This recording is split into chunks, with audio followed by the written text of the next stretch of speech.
Watch me make this skirt. So this is a garment that was planned entirely based on how much fabric I had, which was not a lot. It was only a yard, but not even just a yard. It was 2 half-yard sections, so I had to get really creative with how I'd use these. I got a half yard because I thought I would use it for like patchwork or something. I ended up falling in love with the fabric, but by the time that I could find more, I could only find another half yard. So here we are. This skirt has a wide waistband and a gathered body. It's called a DIRNDL skirt. And because I hate zippers and buttonholes and I love pockets, it has a pocket closure opening with hook and eyes that are hand sewn on. This is what I like to call a Make It With Me lesson. Welcome. Usually I post all my Make It With Me lessons in my Softwork Intuitive Garment Design course. It's a way of showing how I personally use all the skills in the course. And it also gives students an idea of how to make these clothes for themselves using their own measurements. It's kind of the whole point of the course is making your own clothes using your own measurements, and to show how even without a lot of time, space, or in this case, fabric, you can still make clothes for yourself. Clothes that make you feel amazing, clothes that make you look amazing, and that are custom fitted to yourself. That is the ultimate in luxury apparel. I decided to post this on my YouTube so that you can get an idea of what these Make It With You lessons are. And if you want to know more about the Softwork course, be sure to click the link below. You can also sign up for my newsletter and you can get access to my introduction to making clothes in the soft fashion style through a style I like to call the rectangle tee. The link for that is below as well. Okay, let's get started. So the amount of fabric needed is always specific to your personal measurements, and I always like to start off by draping the fabric on the body. You can do all the measuring and all the fashion theory that you want, but getting the fabric on the body as soon as possible is going to tell you way more than even decades of studying clothing design. I love the volume of this fabric, the weight of it, and I thought it would be perfect for creating a super full mini skirt. Personally, I'd like this a foot or two longer, but we don't have that much fabric now, do we? And besides, the shorter length will actually make this skirt puff out a little more, and for some reason I'm really feeling the puffy vibe on this skirt. So I'm holding this up against my body. I'm going to see what the fabric looks like gathered, and I'm making sure that the length is going to work, that it's long enough for me, and I think it will. So next, I am checking what to do for the waistband. I could use a different waistband for the fabric here, but that can easily look kind of cheap and like you ran out of fabric if it isn't well planned, and I couldn't really find anything that looked good there. But luckily, the half-yard length is exactly enough for me to turn the fabric to the side and create my waistband, and that gives me a little bit of extra overlap for my pocket closure. More on that later, but I want at least 5 inches extra, including my seam allowance and my pocket overlap for my waistband. So my total waist measurement of my own body plus 5 inches is what I need for my total waistband measurement. Okay, let's jump in. So I usually start a garment with a muslin, but I feel like living dangerously, and also this is like the simplest shape, so there's not a whole lot that can go wrong, I hope. So I want the waistband to be about 1 quilt motif tall, but I also want the skirt to have as much fullness as possible, so I don't want to take up a bunch of fabric trying to make the waistband. So I'm making it more like 3/4 of a quilt motif tall, or about 2.5 inches tall. Since the waistband will be folded at the top, and I need like a 1/2 inch seam allowance on either end, this means I'm going to cut 2 6-inch strips from the edge of each panel, or 1 strip from the edge of each panel. So I have 2 strips total. Now, a quick aside, since many of the people watching this probably haven't taken my Softwork course and they haven't heard me talk about seam allowance, there's so many rules in sewing where you're supposed to use this much seam allowance there, this much seam allowance here, blah, blah, blah. I hate rules.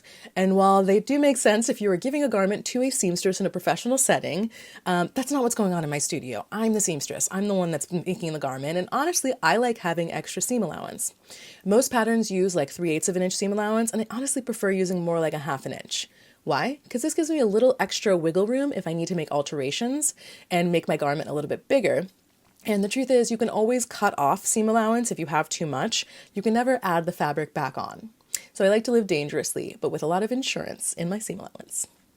Okay, back to the skirt. Now I'm going to go ahead and sew my 2 waistband panels together and my 2 skirt panels together. Normally I would just throw these into the machine and move on, but because this is a very specific pattern, I'm doing my best to line up the squares and the motifs at the edges Oh, and I'll cut that selvage off after I sew this together. I just like to line up my pattern first before I cut off that extra seam allowance. Now, many people would jump onto their serger or their overlock machine at this point to clean finish the edge. My serger needs repair, and also I hate having to rethread it every time when I change color, even when it is repaired. So I use a nice wide zigzag stitch on all my seams, clean finishing my seams, so I can just do everything on my sewing machine. Okay, so now I'm going to quickly trim the edges because I didn't notice it wasn't totally even at the top. So that's the cool part about a pattern like this, is that it shows you if the edges are even, but anytime I'm using fabric that got cut at the fabric store, I'm always going to trim my edges, trying to closely follow the grain line. Next up, prepping for the gathering at the top. I could use a gathering foot, but I don't have one. So I'm going to do this the old-fashioned way, setting my machine stitch into the longest stitch, and then I'm going to stitch 2 rows. They're going to be a bit more than 1/4 of an inch from the edge and a little bit more than 1/4 of an inch from each other. I usually stitch from one end to the other, and then I make a little turn, like a little rectangular turn, and then go back down the other edge. So one end has 2 loose threads, and the other has a little corner where I turned my stitching. And I'll explain why I do that in just a second. So then I take those loose ends, I look at the stitches and see which stitches will be easier to pull, the top or the bottom. So whichever side of the stitch looks more flat against the fabric. In this case, the tension on my needle thread or the thread on the top of my sewing, this tension was a little too loose. I'll adjust that later, but for now that means my bobbin thread is going to be easier to pull. You can see it's kind of laying flat against the fabric. First I have to get the seam ripper out because I ended up with a little bird's nest here. So now I'm taking the 2 bobbin sides of each of these 2 rows of stitching, and I am pulling these threads, gathering the fabric. I'm going to go ahead and lay it on the floor so I can make these gathers nice and even. And now remember that corner that I made with my stitching? This is so that my gathering naturally stops when I get to the end. I don't have to worry about the seam unraveling or accidentally pulling out my gathering on the other side. So once I've gotten a good amount of gathers, getting out my measuring tape and measuring the 2 panels to fit the finished waistline. So that's whatever your personal waist measurement is. So let's say we're working with a 30-inch waist. I would want the front panel to be 15 inches and the back panel to be 15 inches. So making sure that each panel from one edge to the side seam is 15 inches, and then tying the 2 loose ends together to secure this measurement in the gathers. I usually tie them in a little bow in case I need to make adjustments later. Live dangerously, but with insurance. Now I'm going to go ahead and sew this gathered edge all the way from one end to another to my waistband, and on just one edge for now, one edge of the waistband. A quick note, the side seam is the seam that falls, wait for it, on your side. So generally when we are putting a waistband onto a garment, we either want that waistband to be continuous with no side seam, or we want our waistband side seam to line up with the side seam of our garment. But in this case, not really possible. Remember that extra 5 inches that I needed for the overlap? This means that the side seam of the waistband is going to be somewhere towards the back, like 2.5 inches towards the back side. Guess what? No one cares, no one will ever notice. So moving on. Lining up one edge of my waistband, the edge I want in the front. So let's say you want the pocket on the right side of your body. You're going to line up the waistband on the right side. I want my pocket on the left side of my body because I'm left-handed. So I'm lining up my waistband to the left side. And then that extra 5 inches of waistband will be over on the other edge. Now I'm going to sew in between these lines, so in between those lines of gathers. So see how the 2 rows of sewing make the gathers lay really flat in between? Love that for us. After you sew the gathers on and you're certain everything is good to go and you won't have to redo this seam, then you can get your seam ripper out and rip out the row of stitching that can be seen. You can also wait until the garment is totally finished and sewn together to rip out that seam if you're worried that you might have to redo anything. The other one on the inside of the seam allowance, just leave that there. It doesn't matter. No one will ever see it. All right, now I'm going to do a quick little fit check.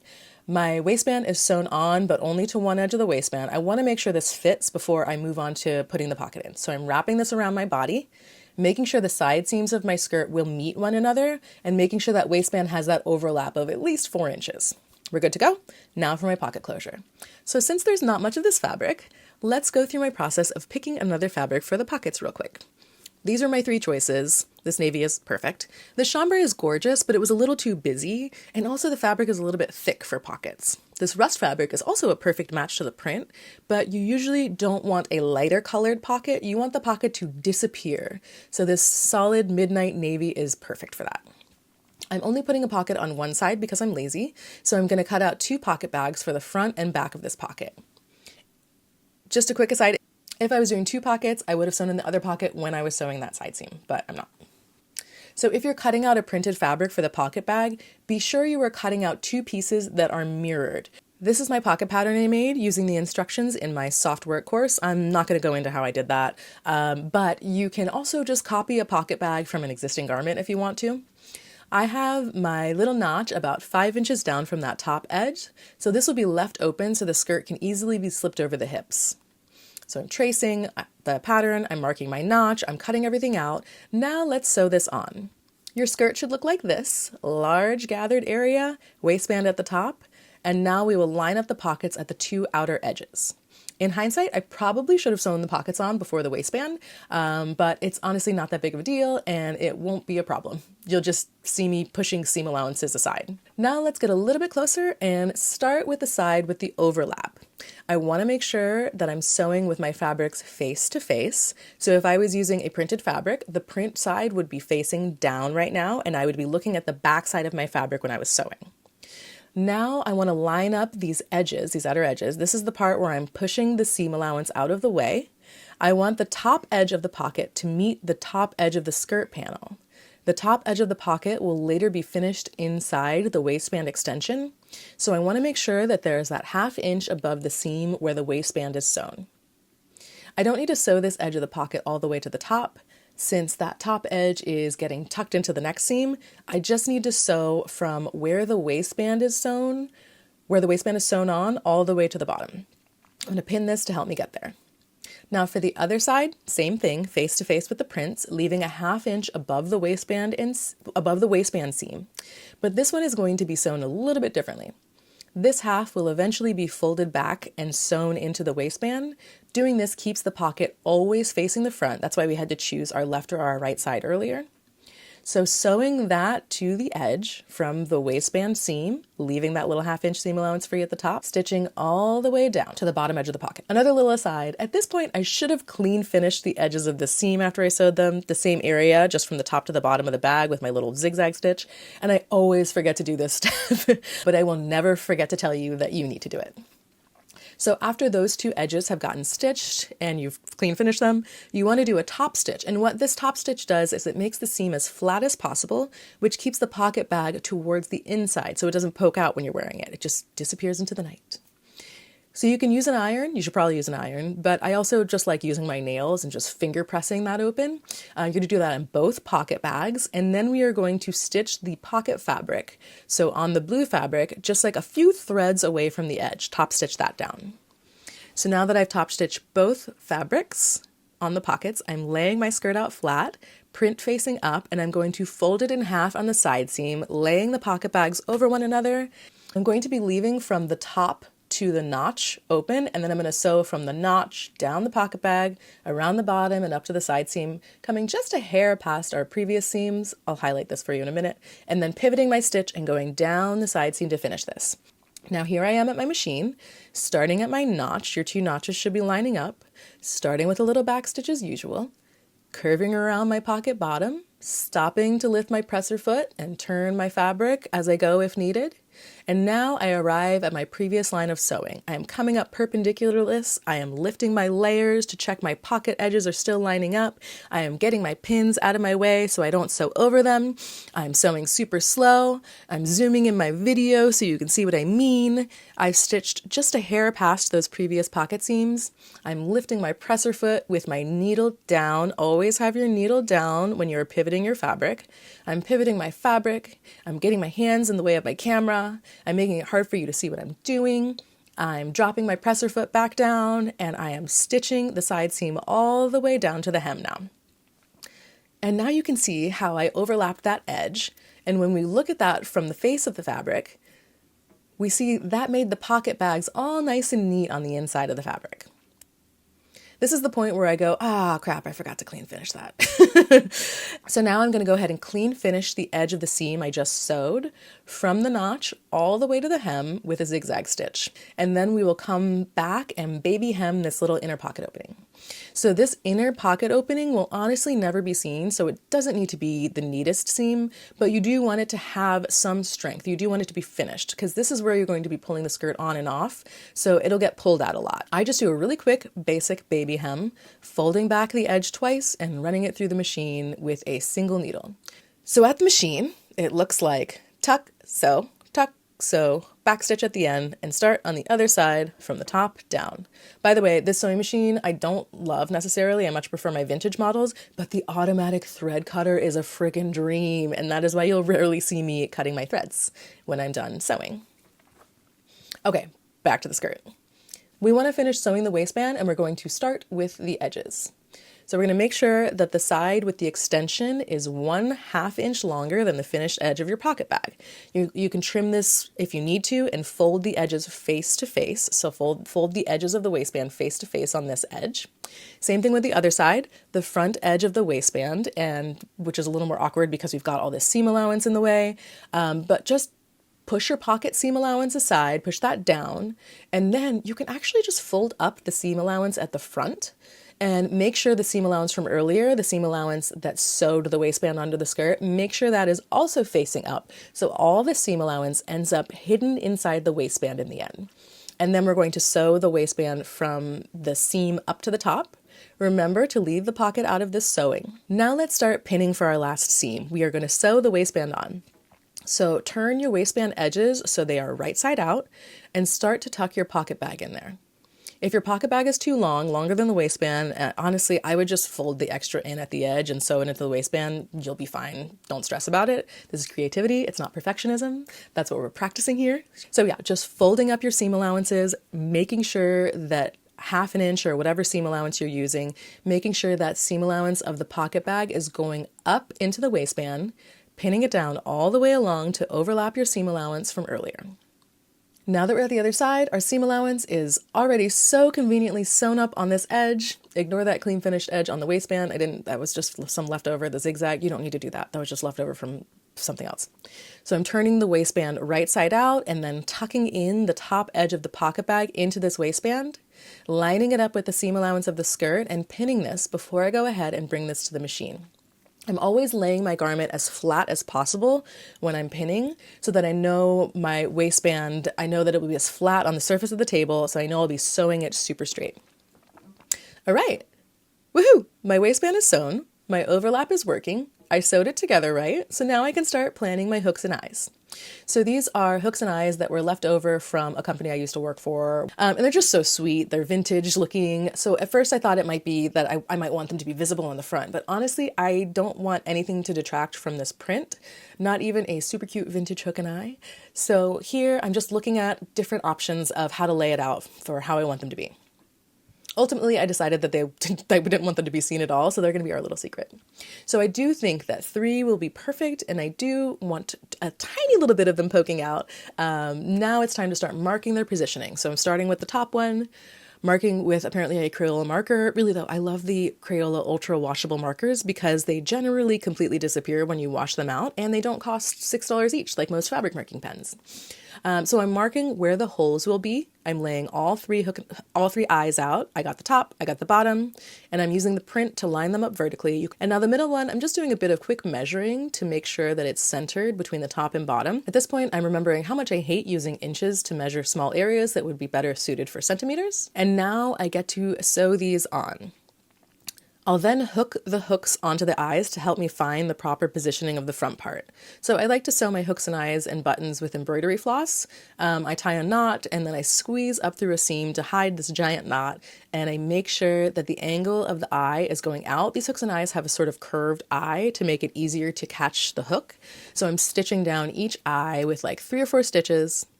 I'm stitching this down through only the top layer, but I do want to make sure that at least 1 stitch goes to the bottom layer of the waistband just to help strengthen it without having a bunch of ugly stitches on the backside. And as far as going from one hook to the next, I just travel the needle through the top and bottom layer of the waistband so I don't have to tie a bunch of new knots.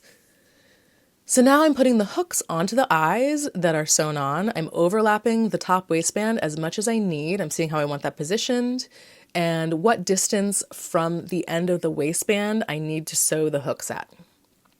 I'm marking the top with my Crayola, and I'm using that mark to now properly position the 3 other hooks, lining them all up vertically, sewing them only through the underlayer of the waistband so the stitches don't show up on the front of the waistband. Also, with the hooks and eyes, I like to stitch down the upper edges of the hook to keep the waistband nice and flat. Okay, are we done yet? No, we got to do the hem. Well, we don't have to do the hem. I love a raw hem, but I wanted to add a little bit of extra volume to this skirt by adding a little extra fabric at the hem. Also, this is a personal preference and honestly probably not a consistent preference at all, consistent statement, but I often like a big thick hem on a heavy fabric. I'm going to call this fabric like a heavy medium weight, and the baby hem just feels too dainty, and a big hem would make the skirt way too short. So I'm using this roll of burgundy fabric. This is some vintage stuff that a friend gave me, and I'm sewing it to the hem with like a 1/4 of an inch seam allowance. Then I am going to top stitch the seam allowance on the burgundy fabric side. And since this burgundy fabric has a finished edge, it's not going to unravel, so I can just turn this under and hem the skirt. Voila, done, fin, terminado. And it's not too short thanks to the little extra fabric. It's got a pocket closure. I'm keeping this G-rated, so I'm not going to show you how the pocket closure works. My hook and eyes are doing just great, positioned great. And I hope you loved watching this process. And if you want to learn more about my style of living dangerously sewing, just kidding, that's not what I call it. My intuitive, rectangular-based, easy to sew, easy to wear garment making process, be sure to check out my Softwork garment design course. There's hours of instructions that walk you through everything from understanding fabrics, the basics of sewing, making your own easy and simple patterns, to making shirts, dresses, pants, jackets. Yes, pants, I said pants. And it also has a bunch of other make it with me lessons like this one for some of my favorite styles of clothing that I've made for myself. And it's all about sewing from your own measurements. Once you purchase the course, you get lifetime access, you get all the updates, all the new make it with me lessons, anything else I decide that I want to add that you really need to see. And I hope to see you in there. So let me know what you thought of this Make It With Me lesson, and let me know what else you would like to see me make. Except for blazers and jeans. I will never make blazers and jeans. That is one thing you need to know about me, is I will never be making blazers or jeans. I have made a blazer. I have made multiple pairs of jeans in my life, and I don't want to go back there. All right.